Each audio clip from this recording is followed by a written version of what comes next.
الحمدللہ والصلاة والسلام علی رسول اللہ وعلی آلہ وصحبہ وموالا۔ محترم بھائیوں اور بزرگوں، ہم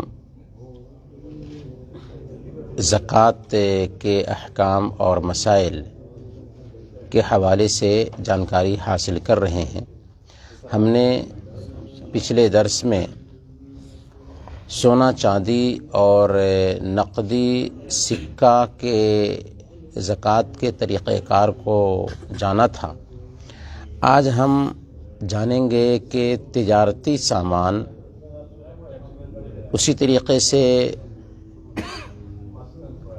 زمینی پیداوار میں زکوٰۃ کا کیا طریقہ ہوگا۔ تجارتی سامان اور زمینی پیداوار میں زکوٰۃ آتی ہے، اس کے بارے میں اللہ تعالیٰ فرماتا ہے سورہ البقرہ آیت نمبر 267، یا ایھا الذین آمنوا انفقوا من طیبات ما کسبتم ومما اخرجنا لکم من الارض، کہ اے ایمان والو اپنی پاکیزہ کمائی میں سے اور جو ہم نے تمہارے لیے زمین سے نکالا ہے اناج اور غلے، ان میں سے تم خرچ کرو۔ تو اس سے پتہ یہ چلا کہ زمینی پیداوار کی بھی زکوٰۃ ہے، اور اسی طریقے سے ہم جو پاکیزہ کماتے ہیں، ہماری جو کمائی حلال کمائی ہے، اس میں بھی زکوٰۃ ہے۔ تو پاکیزہ کمائی میں زکوٰۃ ہے، اس سے پتہ یہ چلا کہ حرام کمائی میں زکوٰۃ نہیں آتی۔ یعنی اگر کوئی آدمی حرام مال کماتا ہے تو اس میں زکوٰۃ نہیں آتی، اور اس کی زکوٰۃ اللہ قبول بھی نہیں کرتا۔ تو حلال کمائی پہ زکوٰۃ آتی ہے اور زمینی پیداوار پہ بھی زکوٰۃ آتی ہے۔ تو سب سے پہلے ہم تجارتی سامان کے حوالے سے جانتے ہیں۔ تجارتی سامان کچھ بھی ہو، چاہے ریئل اسٹیٹ ہو، ایک انسان زمین کی خرید فروخت کا کام کرتا ہے، یا ایک آدمی جانوروں کی خرید فروخت کا کام کرتا ہے، یا دکان کسی بھی چیز کی ہو، دکان میں جو سامان ہے اس سامان کی زکوٰۃ ہمیں دینی ہے۔ زکوٰۃ دینے کا طریقہ کیا ہوگا؟ یعنی تجارتی سامان جو ہے اس کی زکوٰۃ دینے کا طریقہ کیا ہوگا؟ تو سال گزرنے کے بعد آپ کے پاس جتنا سامان ہے اس سامان کی قیمت طے کرنی ہے، اور یا تو سامان ہوگا آپ کے پاس، یا تو اس سامان کو بیچ کر کے آپ نے جو پیسہ رکھا تھا وہ پیسے ہوں گے۔ تو اگر سامان پہ سال نہیں گزرا ہے تو بہرحال جو پیسے ہیں ان پہ تو سال گزرا ہی ہے۔ تو اس ناحیہ سے یا تو آپ سامان خرید کے رکھے ہوں گے یا پیسے ہوں گے۔ تو ان سارے سامانوں کو دراصل ان کی قیمت طے کرنی ہے، اور ان سامانوں کی قیمت طے کرنے کے بعد آپ کے جو بقیہ پیسے تھے ان پیسوں کو ان میں شامل کر لینا ہے۔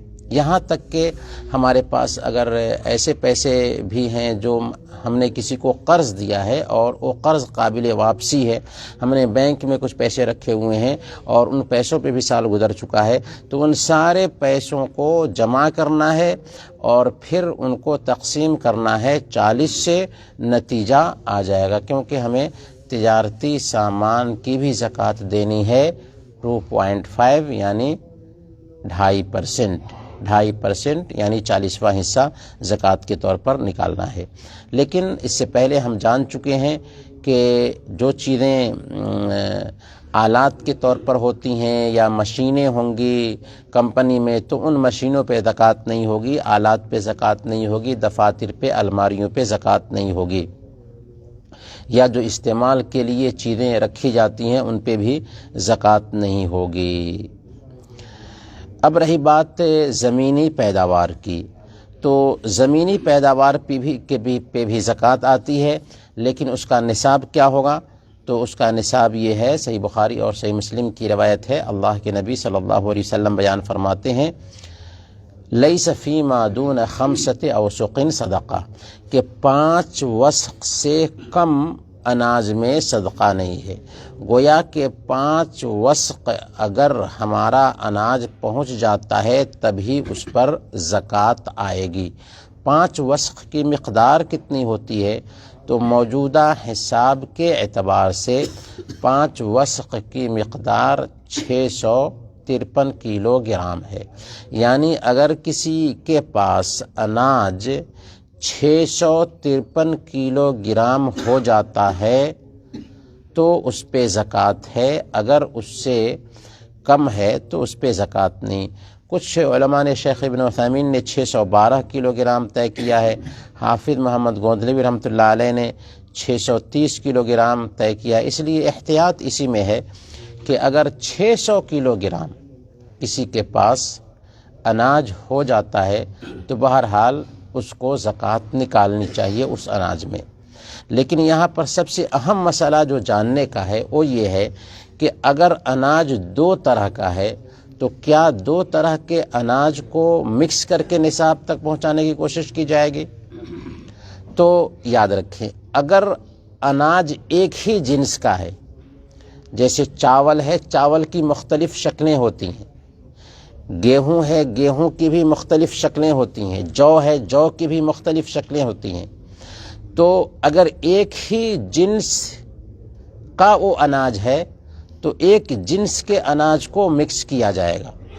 کھجور ہے، کھجور کی بھی مختلف شکلیں ہوتی ہیں، تو ہر کھجور کو مکس کر کے اس کی زکوٰۃ دی جائے گی۔ لیکن گیہوں کو جو میں مکس نہیں کیا جائے گا نصاب کو پہنچانے کے لیے، دال کو چاول میں مکس نہیں کیا جائے گا نصاب کو پہنچانے کے لیے۔ یعنی اگر ہمارے پاس میں چاول اتنا ہے جو 653 کلو گرام تک نہیں پہنچتا ہے، لیکن جو ہے، جو جس کو اگر ملا دیں چاول میں تو 653 کلو گرام تک پہنچ جائے گا، تو زکوٰۃ دینی ہے یا نہیں دینی ہے؟ نہیں دینی ہے۔ ہاں، اگر چاول ہی کی مختلف شکلیں ہیں تو ان ساری شکلوں کو ملا کر کے ہمیں زکوٰۃ دینی ہوگی، اور نصاب تک پہنچتا ہے تو زکوٰۃ نکالنی ہوگی۔ کتنی زکوٰۃ ہوگی؟ تو اللہ کے نبی صلی اللہ علیہ وسلم صحیح بخاری کی روایت کے مطابق بیان فرماتے ہیں کہ جس زمین کو بارش اور چشموں کے پانی سے سیراب کیا گیا ہو، یا وہ خود بخود زمینی پیداوار سے سیراب ہوا ہو، اس میں 10واں حصہ ہے، اور جس کو آلات کے ذریعہ یا محنت کر کے سیراب کیا گیا ہو اس میں 20واں حصہ ہے۔ گویا کہ اناج کا نصاب کتنا ہوگا یا اناج کی زکوٰۃ کی مقدار کتنی ہوگی، تو اس کے لیے قاعدہ یہ بتایا گیا کہ جس زمین کی کھیتی میں ہمیں محنت کرنا پڑتی ہے، زمین کو سیراب کرنے کے لیے پیسے لگتے ہیں، تو ایسی زمین کی پیداوار میں 20 حصہ میں سے 1 حصہ دینا ہے۔ لیکن جس زمین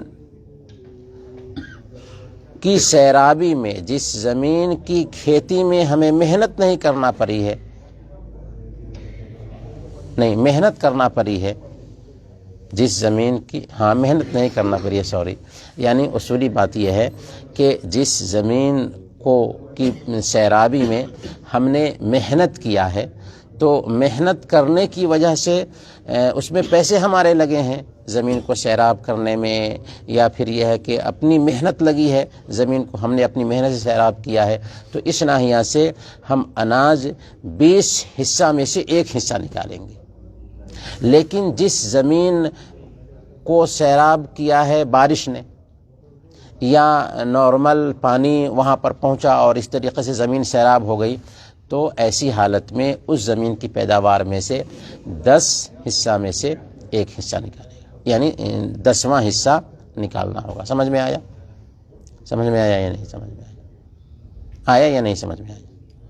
نہیں سمجھ میں آیا؟ دوبارہ سنیے، یعنی یہ باتیں صرف درس کے طور پر نہیں ہوتی ہیں، ہمیں سمجھنا بھی چاہیے۔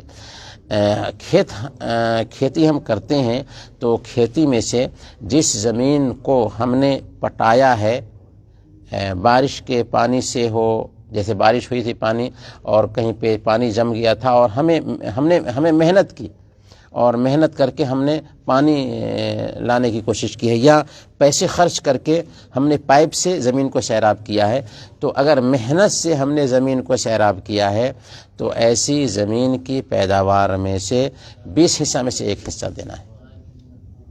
لیکن اگر محنت نہیں کرنا پڑی ہے، بارش ہوئی، بارش کے ذریعے زمین سیراب ہو گئی اور اس سے اناج نکل رہا ہے، تو ایسی زمین کی پیداوار میں سے 10 حصہ میں سے 1 حصہ دینا ہے، 10 حصہ میں سے 1 حصہ دینا ہے۔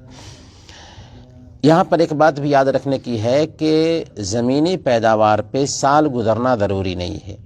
اگر 2 مرتبہ اناج ہوتا ہے تو 2 مرتبہ بھی زکوٰۃ نکالنی ہوگی۔ اللہ فرماتا ہے وَآتُوا حَقَّهُ يَوْمَ حَصَادِهِ کہ غریبوں کا حق کٹائی کے دن دے دو۔ گویا کہ اگر 2 مرتبہ کسی زمین کی کھیتی ہوتی ہے، فصل ہوتا ہے، تو دونوں مرتبہ اس کی زکوٰۃ نکالنی ہوگی، جبکہ اور دوسری چیزوں میں ہم نے یہ جان لیا ہے کہ سال گزرنے کے بعد زکوٰۃ واجب ہوتی ہے۔ یہاں پر ایک بات اور سمجھنے کی ہے کہ زمینی پیداوار میں ایسی ہی پیداوار پہ زکوٰۃ آئے گی جس کو ذخیرہ کر کے رکھا جا سکتا ہو۔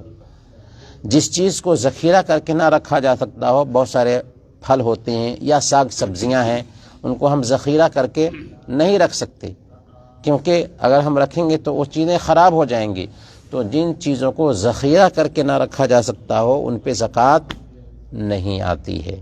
ہاں، اگر انہی چیزوں کی تجارت کرتے ہیں، جیسے ایک انسان ساگ سبزیوں کی تجارت کرتا ہے، تو اس تجارت پر زکوٰۃ ہے، یا تجارت کے جو پیسے آئیں گے، پروفٹ آئے گا، اس پروفٹ پہ زکوٰۃ ہے۔